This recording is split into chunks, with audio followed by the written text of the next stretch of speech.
ஸ்ரீ கருப்பணசாமி திருவடி போற்றி. வணக்கம் நண்பர்களே. இன்றைக்கி பார்க்க போகிற பதிவு என்ன பதிவு அப்படின்னு பார்த்தீங்கன்னா, குழந்தைகளுக்கு திருஷ்டி தோஷம் நீங்கள், சகல தோஷம் நீங்கள் சொல்லக்கூடிய அந்த மந்திரத்தை சொல்லி ஒரு செம்பில் தண்ணியை ஊற்றி அதுக்கு மேலே பார்த்தீங்கன்னா ஒரு கற்பூரம் எரிய வச்சு இந்த மந்திரம் 21 தடவை ஃபஸ்ட்டு சொல்லும்போது 1008 முறை சித்தி அந்த மந்திரம் 1008 முறை சொல்லி சித்தி செஞ்சுக்கிட்டு அதுக்கப்புறம் பார்த்தீங்கன்னா அந்த குழந்தைய மந்திரிக்கும் போது ஒரு டம்ளர்லேயோ அல்லது செம்புலேயோ நீங்கள் தண்ணியை ஊற்றி அதுக்கப்புறம் இந்த கற்பூரம் எரிய வச்சு இந்த சொல்லக்கூடிய இந்த மந்திரத்தை 21 தடவை அல்லது 51 தடவை சொல்லி அந்த குழந்தை முகத்தில் தண்ணி தெளிக்கும் போது உங்களுக்கு திஷ்டி தோஷம் சகல தோஷமும் நீங்கும்.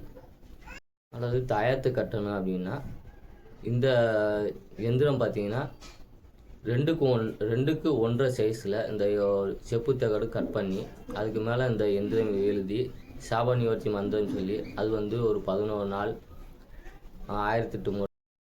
எந்திரம் பார்த்தீங்கன்னா இந்த ஸ்க்ரீனில் தெரிய எந்திரம் மந்திரம் பார்த்தீங்கன்னா ஓம் ஐயும் கிளியும் மவ்வும் சவ்வும் சகல தோஷம் நிவர்த்தியாக சிவா. மந்திரம் இதுதான். இந்த மந்திரம் பார்த்தீங்கன்னா 21 முறை சொல்லி குழந்தைகளுக்கு தண்ணீர் தெளிக்கும் போது உங்களுக்கு சகல தோஷம் நீங்கும். ஸ்ரீ கருப்பணசாமி திருவடி போற்றி. நன்றி, வணக்கம்.